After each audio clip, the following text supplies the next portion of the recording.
et quand nous ensemble, on s'en besoin, mettez nos bouts, arrêtez nos chimères, on allait vacciner, la paix monte. Bonjour à tous, bonjour à toutes, merci de votre fidélité. Nous nous retrouvons chaque semaine pour commenter des faits d'actualité et pour faire un travail de déconstruction. Alors, cette semaine, en actualité nationale, nous avons retenu cette fameuse question de l'exhibitionnisme de Français sur un rond-point au diamant.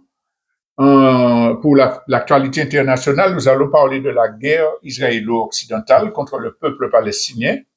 Et enfin, en matière de déconstruction, nous allons réfléchir sur le rôle que chacun et chacune d'entre nous, que chaque organisation se revendiquant de la défense du peuple martiniquais doit jouer, peut jouer dans la résolution des problèmes de notre pays. Donc voilà pour le programme. Et nous allons tout de suite commencer avec ce qui est loin d'être un fait divers, l'exhibition par une dizaine de rugbymen français, tout nus, en plein jour, sur une place publique, dans un rond-point, où ils prétendaient faire des photos pour un calendrier. Alors, beaucoup de gens qui sont défenseurs invétérés de la civilisation et de la présence française sont montés au credo pour dire faut pas en faire une affaire, c'est pas grave, bon, ça arrive que des sportifs fassent des photos nues pour des calendriers, il faut pas de faire de ça un problème et tout. Alors, nous trouvons cette promptitude à chercher des excuses pour les exactions, les abus des dits expatriés français dans notre pays, chaque fois qu'ils se prononcent, alors que ces mêmes personnes sont absolument intransigeantes pour condamner le moindre fait divers, pour dénoncer la moindre bavure qui viendrait du peuple martiniquais.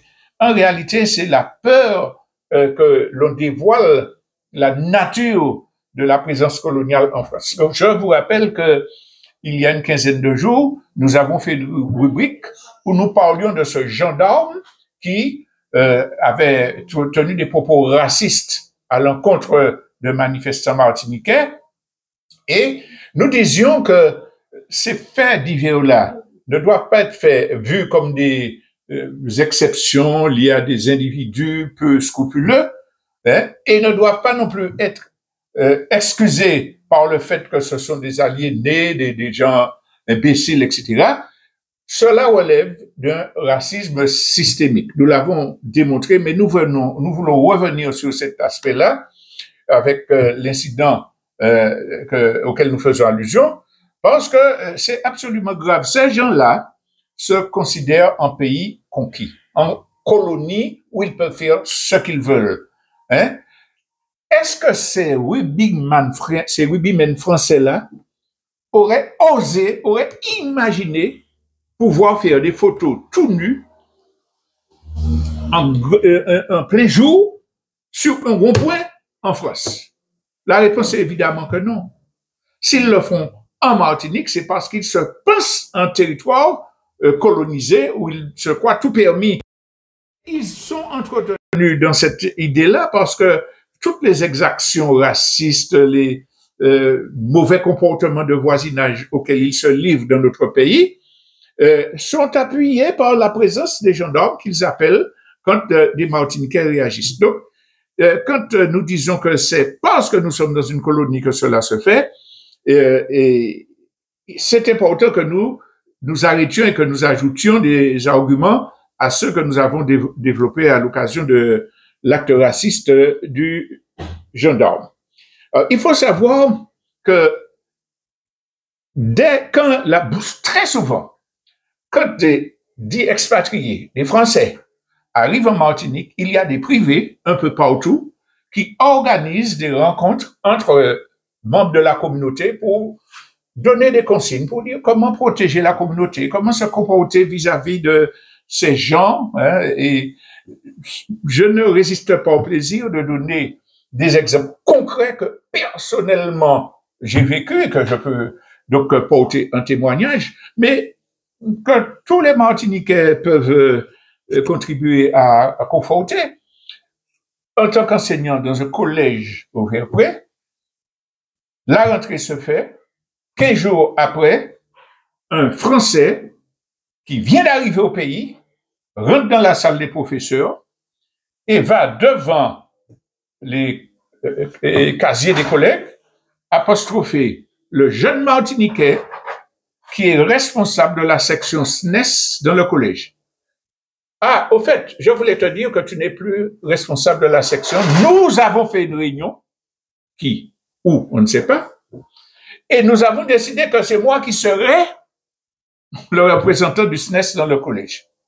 Ce à quoi le jeune Martiniquais répond, ah bon, prend tous les documents et lui donne.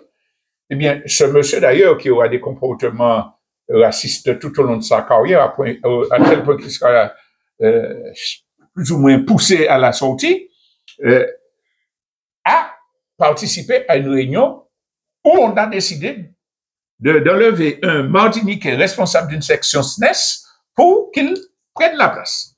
Mais dans le quartier de Taotane, nous parlons d'exemples concrets, parce que vous savez qu'il y a de plus en plus d'enseignants français qui sont envoyés dans les collèges et même dans les maternelles avec tous les travailleurs pédagogiques que cela suppose. Dans un quartier où vivent 2 autres Français, mais ceux-là sont antiracistes. Ceux-là respectent le peuple martiniquais. Viennent me voir personnellement, le premier me disant, demain je déménage. Parce que je suis en colocation avec un autre Français, un 3e Français, et ils tiennent des propos racistes. Ils nous appellent à ne pas fréquenter les nègres. Moi, je n'accepte pas ça, je les ai mis à leur place et je déménage. L'autre Français, également qui vit à Taotane, est invité dans une petite réception avec tous les Français de Taotane et on lui dit, bon, on a constaté que tu fréquentes des pêcheurs, etc. Il ne faut pas trahir la communauté. Alors, le jeune s'emporte et les envoie promener. Hein? Eh bien, figurez-vous qu'il a été agressé par un Français qui a fait un coup de voiture, on dit chez nous, et en sa direction, quelque temps après. Alors, ça, 2 leçons rapides sur cela. 1, ça nous montre que nous ne devons pas réagir au racisme, au fascisme, à l'arrogance de tous ces expatriés-là, par un racisme à rebours, parce qu'il y a des Français, des Blancs, qui sont antiracistes et qui n'acceptent pas cela. Même s'ils sont minoritaires dans notre pays, nous devons comprendre que cela nous empêche de réagir par du racisme à rebours. Premier enseignement. Deuxième enseignement, c'est que ces gens-là qui arrivent et qu'on invite, que le gouvernement soutient pour pouvoir s'installer massivement, s'organisent, parlent pour pouvoir contrôler la société martiniquaise. Mais si ce n'était que des individus arrivés ici, suprémacistes, qui faisaient de telles rencontres, on aurait pu dire, bon, on va les combattre. Ce n'est pas du racisme systémique, c'est la condition qui crée le larron. Non. Au niveau officiel, des réunions sont organisées par des institutions pour donner des consignes aux Français qui viennent s'installer dans les colonies. 2 exemples encore. Exemple numéro 1, du temps pour les anciens qui connaissent le système des volontaires d'assistance technique qui permettait aux Français de ne pas faire leur service militaire en caserne, mais ils étaient envoyés aux colonies pour exercer leur métier, enseignants, infirmiers, etc., qui étaient payés, qui vivaient dans leur logement, etc.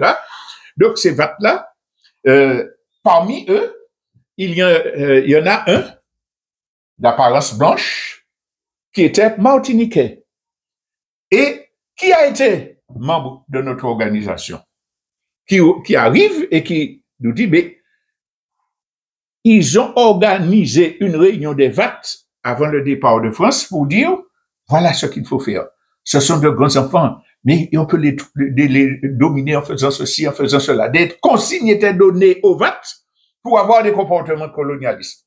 Mais lui, comme il n'avait pas une couleur noire, ces gens-là ont parlé en toute confiance. Alors, évidemment, il n'a pas réagi pour pouvoir rester VAT, mais arrivé ici, évidemment, il a dénoncé et justement, il a milité contre le colonialisme. Exemple numéro 1. Plus grave, nous allons en 1989 et précisément le 29 mai 1989.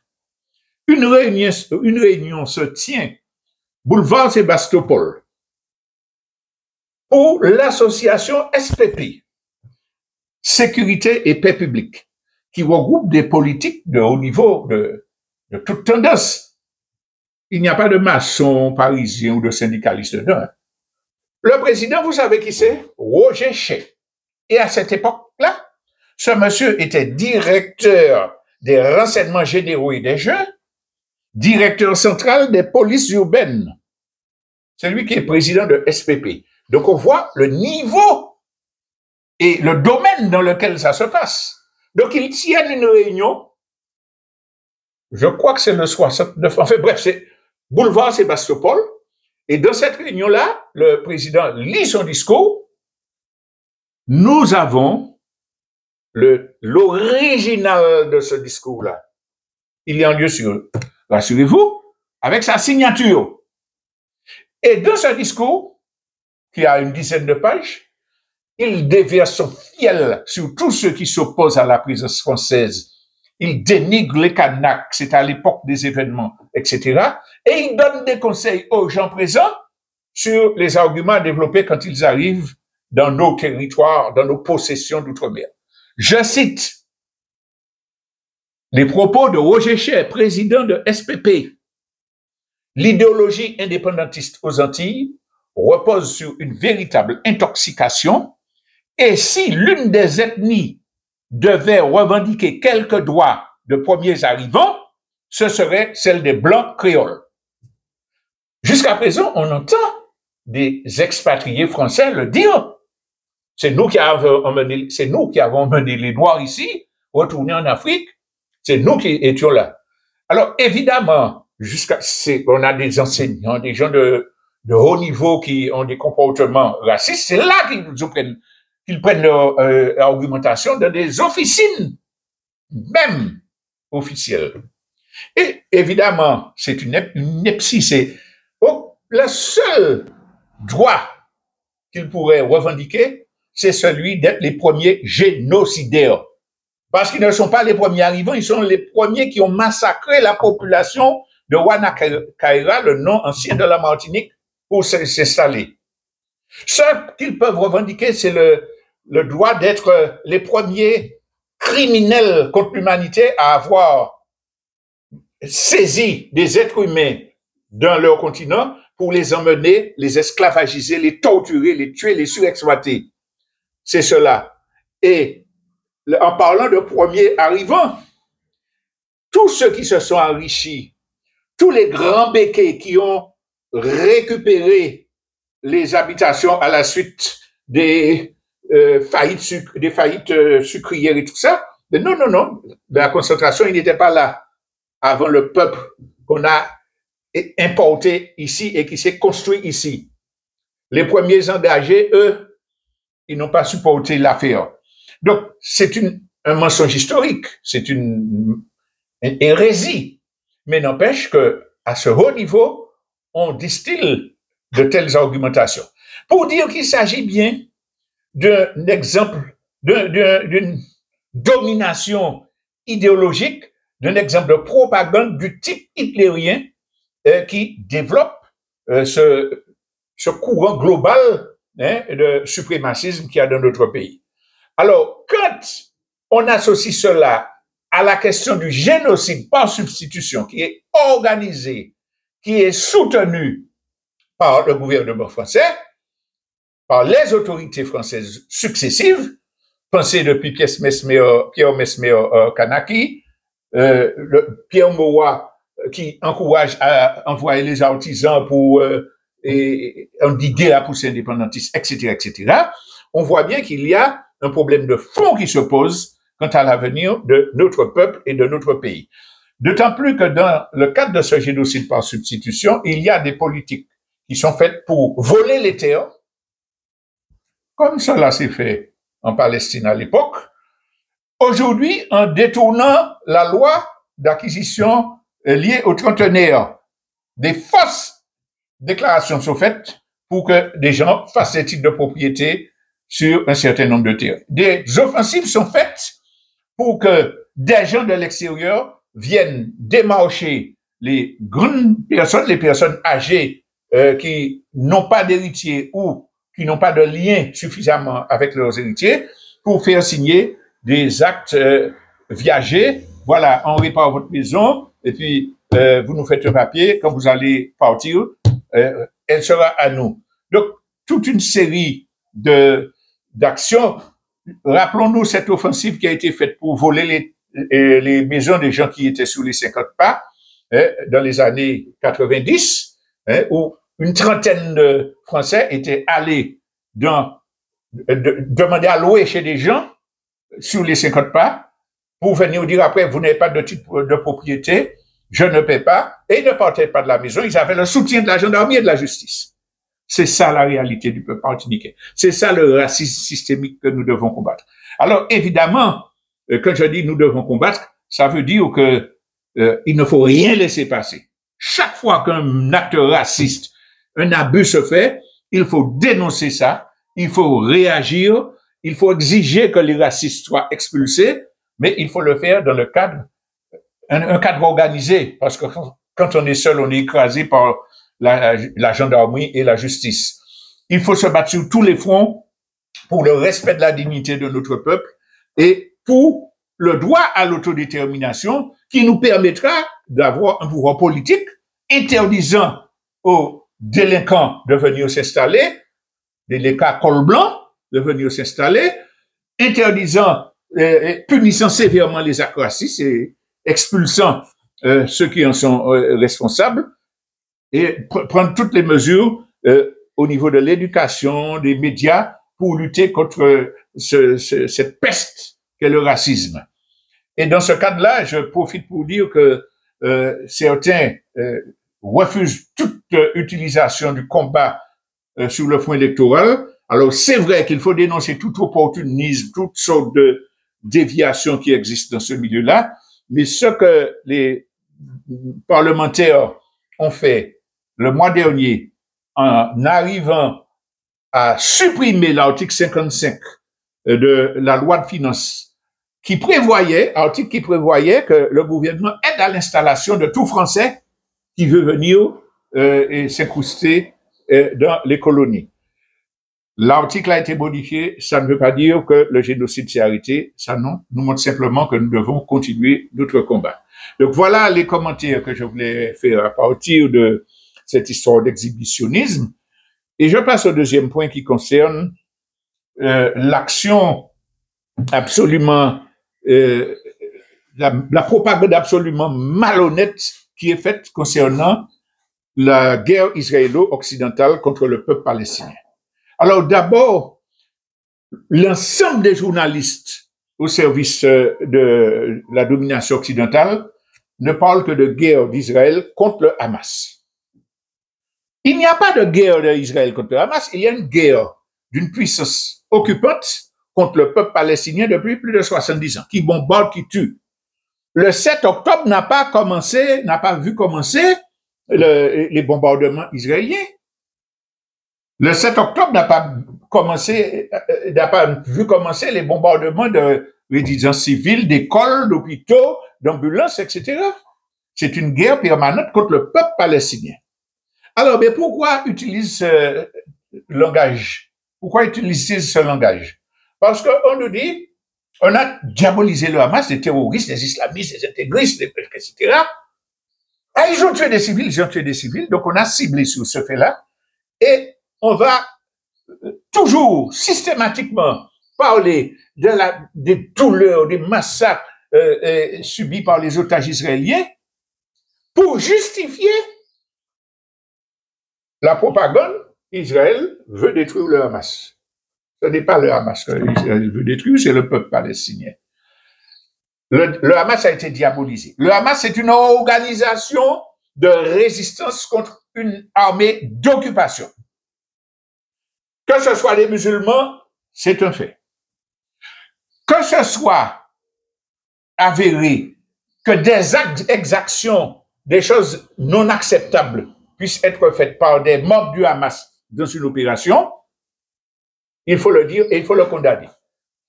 En disant que dans toutes les guerres sans exception, il y a ce type d'abus et d'atrocités à des niveaux supérieurs.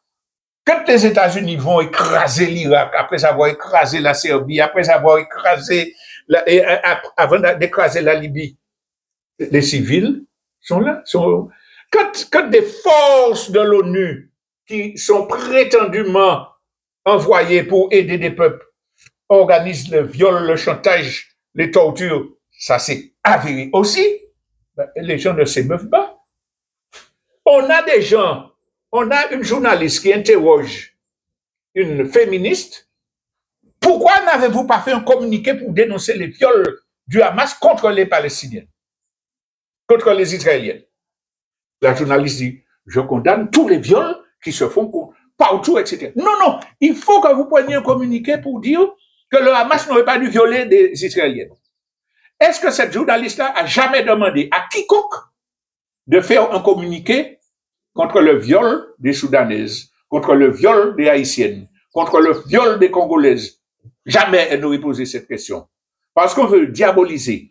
Et toute la propagande qui est faite est basée sur des images fournies par l'armée israélienne que l'on sait être très opérationnelle dans la désinformation, dans la manipulation d'images. Qui nous a dit que le Hamas a décapité des bébés, ce n'est pas vrai. Qui nous dit, bon, regardez cette vidéo, le pantalon de cette dame-là est rouge derrière. C'est la preuve que tous les militants du Hamas violaient les femmes. Attendez. Mais on a vu les images qui ont permis aux États-Unis de détruire l'Irak. Et on a su que c'était des montages. Donc, les crimes existent, les abominations, existent certainement. D'un côté comme de l'autre. Toute abomination doit être condamnée. Mais l'abomination systématique menée par une armée d'occupation, sans que les institutions internationales ne prennent aucune sorte de sanction contre les responsables, ne peuvent qu'entraîner la haine de ceux qui sont écrasés. Dans cette opération-là, la première fois où j'ai parlé du début de la guerre, j'ai dit qu'ils vont vraisemblablement tuer 30 000, 40 000 Gazaouis dans cette opération barbare. Et il y en a 2 millions. Alors, sur le 1 960 000 qu'il reste, vous pensez que la grande majorité ne serait pas emplie de haine contre Israël, contre ceux qui ont fait ces barbaries-là, qu'ils ne vont pas massacrer, que certains ne vont pas massacrer sans discernement. Et c'est pour ça que des Juifs disent, nous ne sommes pas d'accord avec ce que fait Netanyahou, il nous met en danger. C'est lui et les Occidentaux qui le soutiennent qui cultivent l'antisémitisme. Parce que personne ne va accepter cette barbarie sans dire, mais ce sont des criminels, il faut se venger. Et comme on dit, c'est les Juifs qui sont attaqués et qui se défendent, eh bien, ceux qui voient que c'est un mensonge vont se retrouver contre les Juifs. Injustement. Parce que les médias ne vous montrent pas tous ces Juifs qui disent, nous sommes contre le massacre, qui protestent, qui dénoncent Netanyahou, où on le dit en passant très rapidement. Le combat médiatique est essentiel. Il convainc de moins en moins la grande majorité du peuple, le travail d'Israël et de ses affidés. Mais il faut en être conscient pour ne pas rester bras croisés, pour voir qui est l'ennemi et l'attaquer. J'ai parlé de propagande de guerre, mais au niveau de l'Occident, il y a un travail systématique qui est fait pour casser les reins de tous ceux qui peuvent donner une vision opposée à celle d'Israël. Prenons sur le temps 3 grandes figures qui ont été éliminées par tous les médias, toutes les autorités politiques françaises. Vous vous souvenez de Tariq Ramadan? C'était un universitaire musulman qui défendait ses thèses et qui était suivi au niveau international. On a décidé de détruire Tariq Ramadan, on l'a détruit. On a commencé à dire il est contre la libération des femmes, quels que soient les démentis, quelles que soient les explications. On a commencé à dire non, c'est un intégriste, etc. Hein? Et puis après, on a organisé des opérations. Hein? Il a violé des gens, il était un bourreau sexuel. Parmi les personnes, les dames qui ont porté plainte, il y en a une dont l'ami a dit non, ce n'est pas vrai. Elle a l'habitude de faire ça, elle avait déjà fait ça pour telle personne par vengeance. On n'en a pas tenu compte. Nous ne sommes évidemment pas en mesure de dire ce que Tariq Ramadan aurait fait qui mérite d'être condamné, jugé, mais nous sommes en mesure de dire qu'il y a une provocation qui est faite pour détruire cet homme, l'empêcher de faire des conférences dans les universités, et même quand il est tombé malade de la sclérose en plaques, ou lui refuser des soins normaux. Fini, Tariq Ramadan. Dieudonné. Dieudonné a eu le malheur de faire un sketch qui montre un colossionniste, ce qui est une réalité. Les colossionnistes criminels, racistes, suprémacistes, on ne peut pas le nier. Biden a déclaré qu'on va prendre une grosse sanction contre les colons qui tuent les Palestiniens. C'est jour aussi, en Cisjordanie, comme des lapins. Ah, on ne va pas leur donner de visa pour venir aux États-Unis. Ah, voilà, quelle bonne sanction contre... Ça existe. Dieudonné a eu le malheur de faire cela. Toute la presse, tout le monde, c'est un antisémite. Un antisémite. Saisie de ses biens matériels. Annulation de concerts. Toutes sortes de persécutions. Interdiction d'aller sur quelque média que ce soit. On a fini avec Dieudonné. Bon, Mélenchon, le morceau est plus gros parce qu'il était candidat au présidentiel et il y a des millions de gens derrière lui. Alors, on avait déjà commencé à décacher Mélenchon parce que c'est un danger pour les capitalistes, pour la bourgeoisie en France. Mais tous les médias ont commencé à dire c'est un violent, c'est un enragé, c'est un impulsif. Je vous mets au défi de trouver une photo de Mélenchon souriant dans la presse occidentale. Non, c'est un homme qui sourit, c'est un homme qui est calme parfois, qui présente avec ses amis. Mais les médias sont à la recherche d'un moment où son visage est renfogné, et ce n'est que cette photo-là qui va passer, au point qu'on arrive à faire un sondage.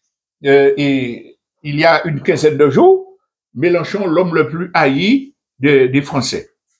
On ne vous dit pas combien de gens ont été consultés, quelles questions ont été posées, mais tout cela participe de la diabolisation.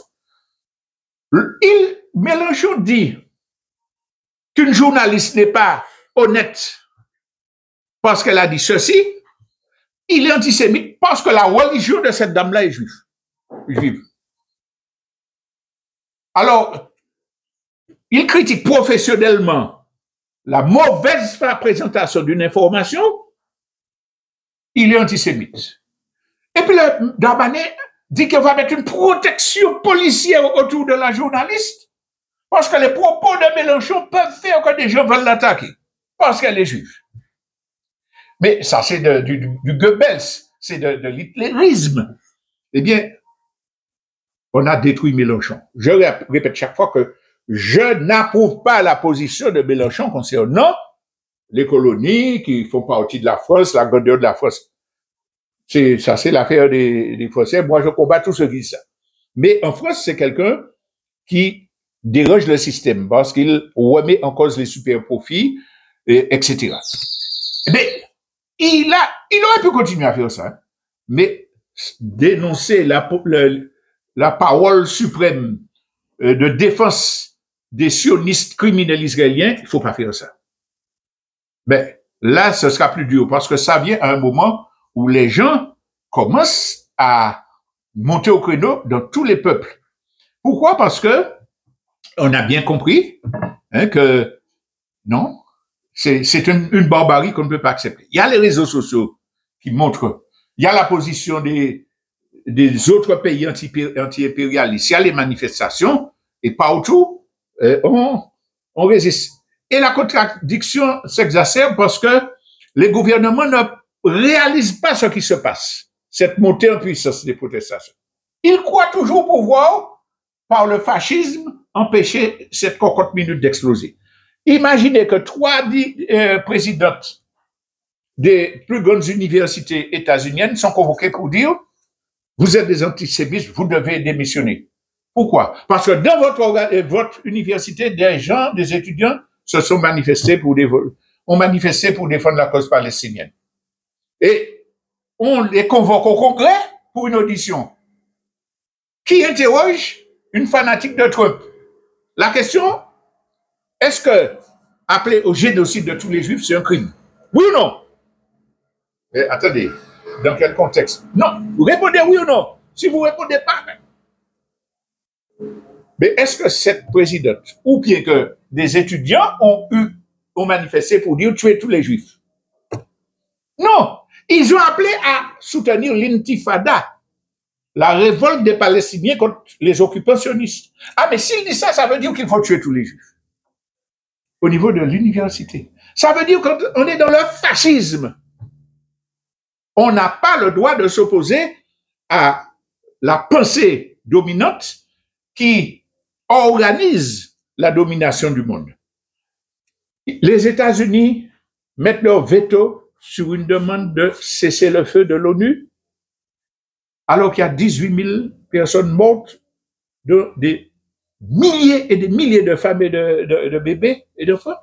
Les États-Unis, non, ils disent non. Mais en même temps, derrière le dos du Congrès, ils votent l'envoi en urgence de 14 000 obus pour Israël. Ils appellent ça le monde libre. Ils appellent ça la démocratie.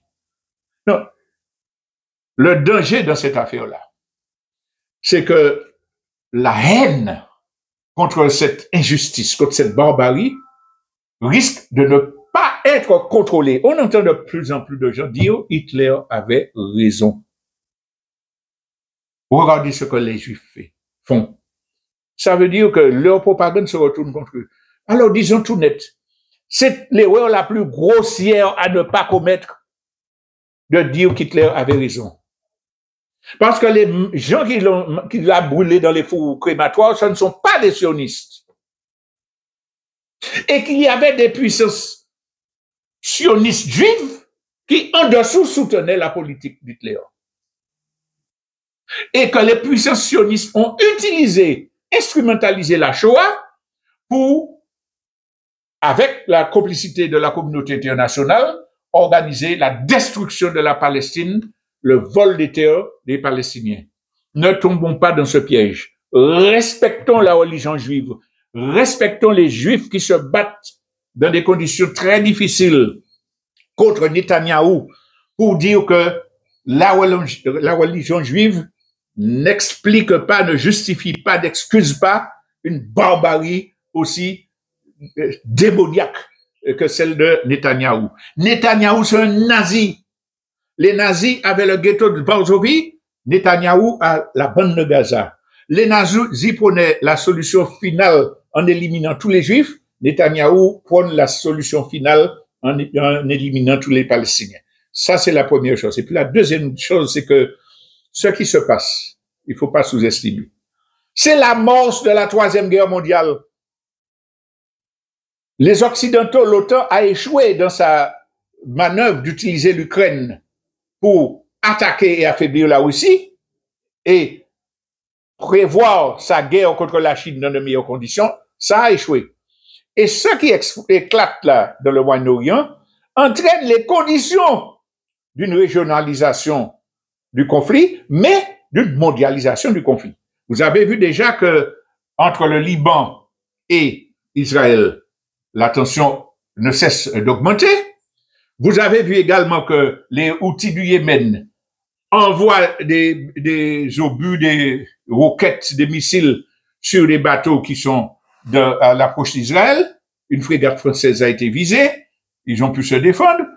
Mais le plus grave, c'est la déstabilisation sociale. Parce que toutes les masses dans les peuples arabes, en Iran, etc., et y compris en Europe, en Occident, Grande-Bretagne, 300 000 personnes, tous ces peuples-là établissent la barrière entre l'OTAN, l'Occident, les impérialistes et puis les peuples dominés qui sont en souffrance. Les passerelles qui se constituent sont du ferment pour la révolution internationale. Donc, cette question que je voulais commenter nous appelle à parler de l'urgence que chacun et chacune d'entre nous, que nous prenions position, que nous choisissions notre camp. Nous allons faire une petite coupure musicale, le temps de nous préparer à la déconstruction. Avec notre indicatif, je signale, qui s'appelle Camarade, un morceau d'origine haïtienne et dont les paroles méritent d'être connues.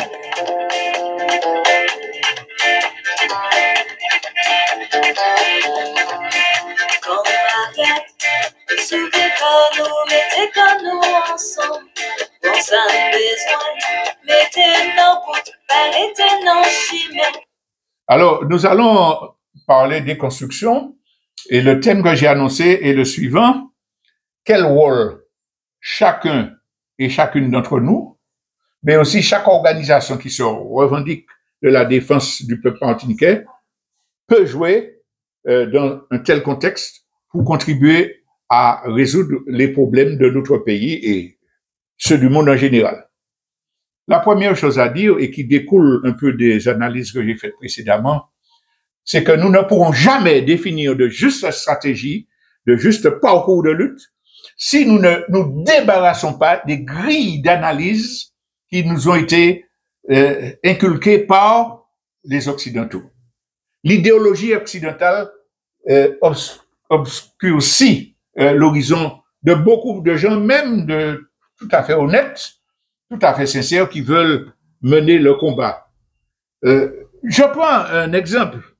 Il y a en France, en Europe en général, énormément de gens qui dénoncent le capitalisme, qui dénoncent le sabotage des services publics, les injustices, les inégalités, et qui développent la thèse qu'il ne faut pas que les immigrants rentrent dans leur pays, que c'est pas juste.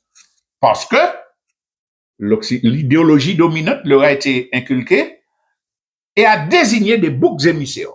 Si vous êtes au chômage, c'est parce qu'il y a des immigrés.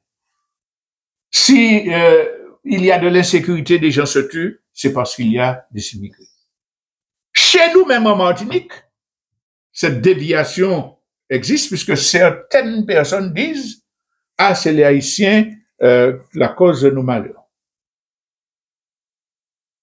C'est parce que des Haïtiens achètent des immeubles à Fort-de-France qu'il n'y a pas de logement et puis qu'on a des difficultés à ce logement, à trouver des places en HLM. Ces mêmes personnes-là ne voient pas l'importance de l'invasion des Européens aidés par les banques, aidés par l'État, qui captent les terrains, les maisons, etc. Il faut pas. Non, le bouc émissaire a été désigné. Pourtant, ils sont de bonne foi. Pourtant, ils sont religieux. C'est le résultat de la propagande idéologique. Il faut lutter contre ce fait-là, principalement pour que toutes les forces populaires, notamment tous les Caribéens chez nous, s'unissent, s'organisent pour bouter le pouvoir colonial hors du pays. La deuxième idée contre laquelle il faut se battre, mais vraiment qui est vraie, la grille d'idéologie occidentale, c'est la légitimité des institutions et des élus. Oui, c'est vrai, il y a ces problèmes-là, mais c'est pas nous qui pouvons changer les choses. Il faut faire des demandes au sein des institutions. Il faut que nos élus fassent pression pour... oui, c'est là la solution. Il nous faut nous débarrasser. Les institutions ne vont jamais régler ce problème-là parce que ce sont des institutions créé par le pouvoir colonial pour assurer sa domination. L'appareil judiciaire en Martinique va nous aider à lutter contre les exactions du pouvoir colonial. Les gendarmes vont nous aider. Mais enfin, dans notre vécu, nous savons qu'une dame blanche française qui appelle la gendarmerie pour dire que mon voisin fait des grillades d'eau homogène, va voir les gendarmes venir dire à ce monsieur-là, et ne gênez pas la dame. Et puis le noir qui est agressé, qui va appeler, désolé de dire, ma mère, défunte, avec une autre vieille dame, était agressée au Moulin Rouge par un ivrogne avec un couteau à la main, elle a appelé la gendarmerie.